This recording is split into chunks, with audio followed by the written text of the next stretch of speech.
কোনো গন্ডগোল হয়নি তো? কিছু করতেই তো পারলাম না। মানে কি হয়েছে নাকি? কি আর হবে, আজকে ওকে রিক্সা করে বাড়ি পৌঁছে দিয়ে এসেছে। সমস্যাটা কি হয়েছে? তো এভাবে কতদিন রোজ রোজ সম্ভব? এভাবে বাড়ি থেকে নিয়ে আসবো, আবার পৌঁছে দেবো? হ্যাঁ, কিন্তু তুমি ওই মেয়েটাকে একা ছাড়লে ছেলেগুলো আবার ওর পেছনে পড়বে। আজকেও তো এসেছিল। আগের দিনের জায়গাটাতে হেলান দিয়ে দাঁড়িয়ে ছিল, সাথে আবার আরো দুটো জন। আজকে চলো তো আমরা পুলিশ স্টেশনে যাবো। গেছিলাম, বড়বাবু তো দেখাই করলেন না, যিনি থানার দায়িত্বে ছিলেন। খুব ভদ্রলোক। আর তুমি ডায়েরি করেছো? ক্লিয়ারলি বলে দিয়েছেন এই ব্যাপারে কোনো ডায়েরি নেওয়া যাবে না। আমি জানতাম ওই স্বপনকে ওই পুলিশগুলো ভয় পায়। তুইও পারবো না, ব্যাগটা ধরো। তুমি নাকি আজকাল ওই মেয়েটার ব্যাপারে একটু বেশি নাক গলাচ্ছ। তোমাকে কে বলবো? তিমির বাবু বলবে। তিমির বাবু? হ্যাঁ। তা আমার তিমির বাবু তো শাসালেন। তিমির বাবু না ওরকম লোক না, তুই বেশি বুঝিস। দেখি আমাকে চা খাওয়ালেন আর আমাদের নতুন ফ্ল্যাটের ব্যাপারে জিজ্ঞেস করছিল, টুকটাক কথাবার্তা হচ্ছিল, ডেকোরেশন কেমন চলছে, পজিশন পেয়েছি নাকি। তার মানে তোমাকে মিষ্টি কথায় পাড়া ছাড়া করার ভয় দেখা? এখনো না পাড়া ছাড়া ভয় দেখায়নি, তবে তুমি যদি ওদের কাছে দিনের পর দিন বাধা দিতে থাকো না, ওরা কিন্তু পাল্টা চাপ দেবেই, এ আমি তোমাকে বলে রাখলাম।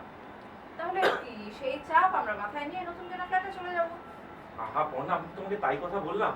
দেখো এইভাবে একটা ইস্যু মাসের পর মাস চলবে তা তো হতে পারে না। আমাদেরকে কিছু একটা করতে হবে, কিছু একটা সলিউশন, কিছু একটা বার করতে হবে।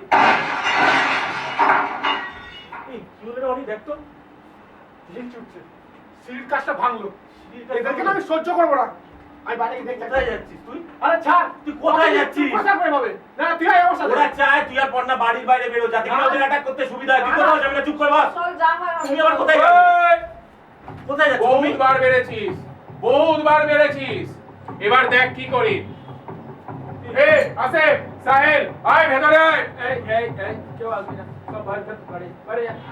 আমি যতক্ষণ না বলবো সব বাইরে থাকি। আর সম্ভব তোকে আমি না বহুদিন বলেছি যে মাথা গরম করার একটা লিমিট আছে। এনারা বুদ্ধিজীবী, এদের সাথে বেশি মাথা গরম করবি না। ম্যাডাম কিছু মনে করবেন না, ছেলেটা ভালো। এই তো এতক্ষণ আমার সঙ্গে মাটি অফিসে এই গল্প টল্প করছিল, হঠাৎ মাথায় কি ভূত চাপলো। ঠিক আছে, এই চল চল চল। চলো চলো চলো চলো ওর যাবে কি ওকে? কি শুরু করলি? কি শুরু করলি তুই? কি করছিস তুই?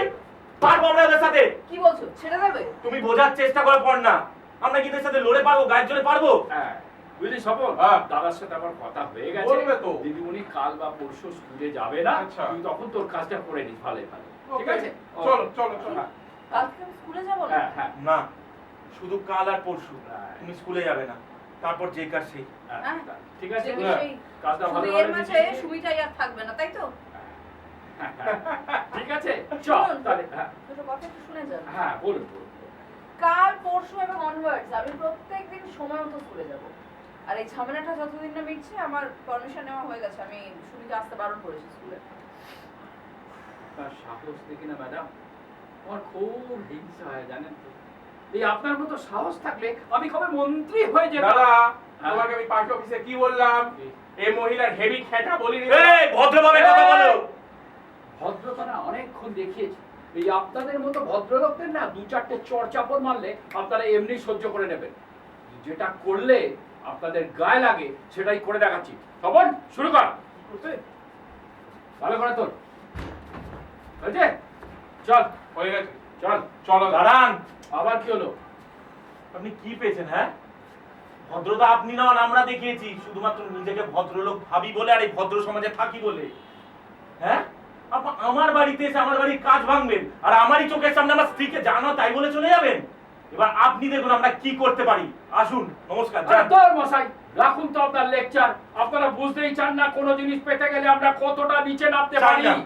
আর বুঝতে পারেন না বলেই না আমাদের যত রাজ্যের ঝামেলা সামলাতে হয়। হ্যাঁ, এই যে ছবিগুলো তুললো, কালকে এই পাড়ার সবকটা বাড়ির দেয়ালে লাগানো থাকবে ওই মহিলার ছবি।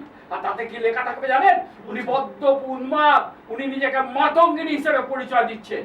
তারপরে দেখবো দিদিমণি আপনার স্কুলের চাকরিটা কি করে থাকে। মিটিং মিছিল স্ট্রিট কর্নার করে করে না পাগল করে ছেড়ে দেবো। হ্যাঁ ঠিক আছে, মনে থাকবে কথাটা তো। সবর চল চল, চলো কাজ আছে। চলো। মেরেই ফেলবো, একবার সুযোগ পাই গলা টিপে মেরে ফেলবো। সেই সুযোগ ওরা তোকে দেবে না অনি। তাহলে কি মাথা নিচু করে পাড়া ঘর ছেড়ে অন্য কোথাও পালিয়ে যাব? বুঝলে পর না, আজকে অফিস থেকে ফেরার সময় ভাবছিলাম আমি যে ফালতু সব ঝামেলা আমাদের থেকে কি লাভ বলো, তার থেকে বরং ব্যাপারগুলোকে মিটমাট করে নিই। কিন্তু এখন নাই, কিছুক্ষণ আগে যে ঘটনাটা ঘটে গেল, অপমানটা আমার গায়ে কম লাগেনি। তাই এত সহজে সবকিছুর সমাধান আমিও হতে দেবো না। কিন্তু তুই করবিটা কি? কি করব? কিছু তো করবই। আমাদের মতো যারা প্রতিবাদ করতে চায় কিন্তু দিনের পর দিন পরিস্থিতির চাপে, কারো ভয় বাধ্য হয়ে চুপচাপ অন্যায়কে মেনে নিচ্ছে, তাদেরকেই খুঁজে বার করব, এক জায়গায় করব। কিন্তু কিভাবে? কিভাবে? সেটাই তো লাখ টাকার প্রশ্ন রে অনেক। কিভাবে? আর এদের পরে যেখানেই পালিয়ে যাই না কেন, কোনোদিনই তো শান্তিতে থাকতেই পারবো না। সেখানেও এরকম যে কেউ থাকবে না, তার কি গ্যারান্টি আছে বলো তো? কোনো গ্যারান্টি নেই। অন্য নামে, অন্য পোশাকে, অন্য রাজনৈতিক ছাতার তলায় এরা থাকবে। এই অনি, তুমি আমাকে একটা কথা বলতো, এই ইউএস এর উই আর 99 এই আন্দোলনটা যেন কিভাবে শুরু হয়েছিল? We are 99 হ্যাঁ। হ্যাঁ, একটা ওয়েবসাইটের ব্লগ থেকে। আর আর ওই যে দিল্লিতে যে মেয়েটা গ্যাং রেপ এন্ড মার্ডার, কামিনী? হ্যাঁ দামিনী, ওর জন্য তো গোটা দেশের মানুষ রাস্তায় নেমে আন্দোলন করলো।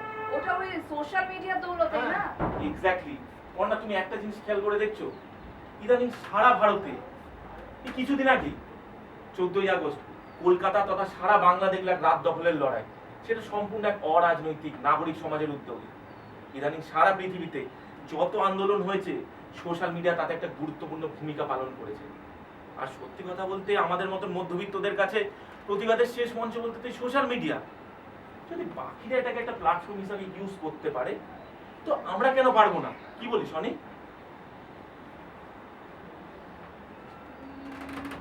সবই তো বুঝলাম, কিন্তু কি ভাবে বলো তো? কেন? আমাদের সবার কাছেই তো স্মার্টফোন আছে, চেষ্টা করে দেখতে তো কোনো ক্ষতি নেই। তাহলে একটা কাজ করা যাক, বৌদির নামে ফেসবুকে একটা পেজ বানায়। আরে না না, আমার নামে নয়। তাহলে আর প্রথমে সুমির কোনো কথাও নয়। তাহলে দেখ, নিজেদের অপমানের জন্য মানে প্রতিবাদ করাটা তো আমার মূল লক্ষ্য নয়। না। বাচ্চা মেয়েটা সুমি, ওকে তো বাঁচাতেই হবে। একটা কাজ করা যায়, একটা কাজ কর। হ্যাঁ, ওরা আমাকে একটা নাম দিল না আমাকে ইনসার্ট করার জন্য, মাতঙ্গিনী। হ্যাঁ ওই নামই পেজটা বানা। এই। তাছাড়া কি জানে ওরা মাতঙ্গিনী হাজরা সম্বন্ধে? পাড়া খায়ের একজন নিরক্ষর বিধবা মহিলা, পুলিশের গুলিতে মারা যাওয়ার সময়ও দেশের পতাকাটা কিন্তু সোজাই করেছিল। এই অনি, তাড়াতাড়ি আয় তো, ফোনটা বের কর। এখনই ফেসবুকে একটা পেজ বানা মাতঙ্গিনী হাজরার নামে। হ্যাঁ, ঠিকঠাক ভাবে ডেসক্রিপশন দিবি, সেখানকার ঘটনার পুরো বিবরণ দিবি, হ্যাশট্যাগ ইউজ করবি, লোকেশন দিবি, বুঝেছিস? হ্যাঁ, মাতঙ্গিনী হাজরার সাহসিকতা আত্মত্যাগকে মনে রেখেই আমাদের এই পেজের নাম হোক মাতঙ্গিনী। লোকে জানুক, সমস্ত অন্যায় অবিচারের বিরুদ্ধে প্রতিবাদ করার জন্য আজও মাতঙ্গিনী হাজরারাই আমাদের অনুপ্রেরণা, আর অন্য কেউ নয়। সব কমপ্লিট হয়ে গেছে? All done. দেখ দেখি, উমেন্স কমিশনকে ট্যাগ করেছিস, চাইল্ড প্রোটেকশনকে ট্যাগ করেছিস, এই হিউম্যান রাইটসকে ট্যাগ করিস নি কেন? হ্যাঁ করে দিচ্ছি। ঠিকঠাক ভাবে হ্যাশট্যাগ গুলো দে। এবার দেখ শেয়ার করলাম। শেয়ার করেছিস? আমি আমার ফোন থেকে দেখছি। এবার বৌদি তুমি বলো, আমরা যে পেজটা বানালাম এটা লোকেদের কাছে কিভাবে আমরা ইন্ট্রোডিউস করতে পারি? আজ আমরা যেরকম সমাজের মধ্যে থাকতে বাধ্য হচ্ছি, এই সমাজ এই স্বাধীনতার জন্য কি হাজার হাজার বিপ্লবীরা প্রাণ দিয়েছিলেন? বৌদি এই দেখো, আমাদের করা এই প্রথম পোস্টেই কত কত মানুষ রেসপন্স দিচ্ছে। দেখ কত লোক শেয়ার করেছে, দেখেছিস? হ্যাঁ। আমি দেখছিলাম। তারা চাইছে একটা প্রতিবাদের মঞ্চ হোক, এক্স্যাক্টলি। যেখানে প্রত্যেক মানুষ তার উপর হওয়া অন্যায়, অত্যাচার ও লাঞ্ছনার বিরুদ্ধে অনেক কথা বলতে পারবে। এমনকি অনেক অ্যানোনিমাস পার্সন আছে যারা এই আন্দোলনের সাথে যুক্ত হতে চাইছে, এই আন্দোলনটাকে আরো মানুষদের কাছে পৌঁছে দিতে চাইছে। পড় না, দেখো আমি পেজটা না ইনসাইড দেখছিলাম, পেজটার রিচ প্রচুর বেড়ে গেছে, প্রচুর লোকের কাছে পৌঁছে গেছে। এমনকি কিছু গণসংগঠনও আমাদের আন্দোলনের সাথে যুক্ত হতে চাইছে। আমাদের আন্দোলন ঠিক পথে এগোচ্ছে, পড় না, দেখছো? আর এই পেজটার নাম একজন সাজেস্ট করেছে মাতঙ্গিনী ব্রিগেড বলে। মাতঙ্গিনী ব্রিগেড? হ্যাঁ। তবে তাই হোক, মাতঙ্গিনী ব্রিগেড।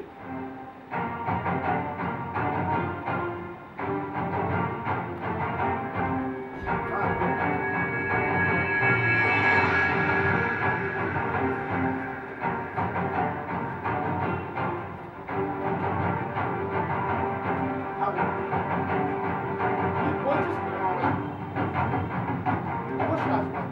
কেন? তোকে আসতেই হবে।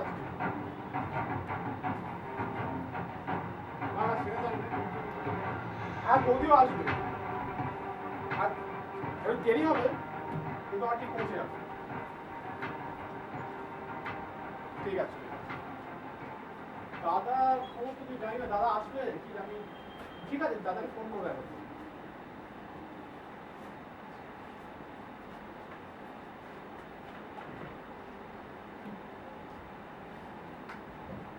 কে রে, মানে বলেই যাচ্ছিস ফোন, সারাদিন ফোন ফোন রাখ। ধ্যাৎ। একটা জায়গা যাবে। অর্ণা, ঠিক আছে আজ আমাদের কাজ কি হবে? কেন আগে সুমির বাড়ি যাবো, ওকে তারপর? পিক আপ করবো, স্কুলে পৌঁছে দেবো, স্কুল শেষ হলে উল্টো দিকে ওখানে আরে আরে ওই রাস্তাটায় ওখানে কোন রাস্তাটা? শশীভূষণ লেন। কিন্তু ওখানে জায়গা কোথায়? ওখানে কোথায়? শ্বশুর আরে সঙ্গে না? ওই টেলারের দোকানের সামনে। ও ওই স্ট্রিট কর্নারটাতে। হুম, ও তবে বল না, আমার না একটা টেনশন হচ্ছে। আবার মানে ফিজিক্যালি কতজন আসবে বলো তো? সবাই তো ফেসবুকে বিপ্লব করে, কিন্তু রাস্তায় নেমে প্রতিবাদ করতে কি আসবে? এই তোমাদের স্কুলের সব দিদিমণিরা কি আসছে বলো? কি বলছিস কি, মাতঙ্গি ব্রিগেডের মানুষরা পৌঁছে গেছে। ভাই কত লোক আছে দেখি। এই কত লোক হয়েছে? 500। হ্যাঁ হ্যাঁ পুলিশ এসেছে নাকি? তারা জিজ্ঞাসা করছে পুলিশ এসেছে, মিডিয়া। মিডিয়া এসে আছে বলছে। হ্যাঁ হ্যাঁ ঠিক আছে আমরা আমরা আসছি। এতজন মিলে ওখানে আন্দোলন করবো, আবার পুলিশ আসবে, শুধু আরে ঝামেলা হয়। কিছু হবে না কিছু হবে না। কি বলছো পড়না? আজকের এই আন্দোলনে প্রত্যেক মহিলায় এক একজন মাতঙ্গিনী, আর প্রত্যেক ছেলে এক একজন ক্ষুদিরাম। দাঁড়াও, আমার একটা ছোট্ট কাজ সেরে আসছে। আবার কি লেট হয়ে যাচ্ছে? 2 মিনিট আমাকে সময় দাও। বাবা, ঠিক আছে আমরা বেরিয়ে পড়ছি। হ্যাঁ, তুমি আমিও যাও। তোমাদের সাথে যাব। আজকে তোমাদেরকে রাস্তায় নামিয়ে নিজে তো ঘরে চুপচাপ বসে থাকতে পারি না। এই আন্দোলন শুধু তোমার নয় পড়না, এই আন্দোলন আমাদের সবার।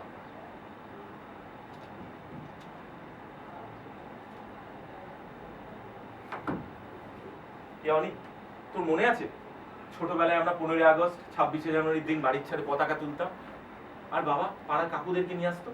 মনে আছে একবার সাধন জ্যাঠা দেশ ও দশের উদ্দেশ্যে কি সুন্দরী না বক্তব্য রেখেছিল? আমি না কথাগুলো সব ভুলে যেতে বসেছিলাম, যদি না পর্ণা আমাকে মনে করাতো। আজও ঠিক সেরকমই একটা দিন, আর এই বিশেষ দিনে আমরা জাতীয় পতাকাকে সঙ্গে করে নিয়ে যাব না তা কি হয় বল? আরে চল চলো, যাবে তো চলো তো। দাঁড়াও পর্ণা, আর কি লেট হচ্ছে? এই পতাকা তুমি হাতে নাও। আমি হ্যাঁ তুমি, তুমি আমাদের মাতঙ্গিনী হাজরা। এই পতাকা হাতে তুমি আমাদের আন্দোলনকে পথ দেখাবে। তো আমি তো এর আগে পতাকা কখনো হাতেই নিইনি। মানে কিন্তু আজকের এই বিশেষ দিনে তোমাকে এই পতাকা হাতে নিতে হবে। নাও ধরো, দেখছো কি? হ্যাঁ শক্ত করে ধরো। হ্যাঁ পারফেক্ট। সুমিকে স্বাভাবিক জীবনে ফিরিয়ে আনতেই হবে। স্বাধীন দেশে স্বাধীনভাবে নির্ভয়ে বেঁচে থাকার জন্য আমাদের এই লড়াইটা জিততেই হবে।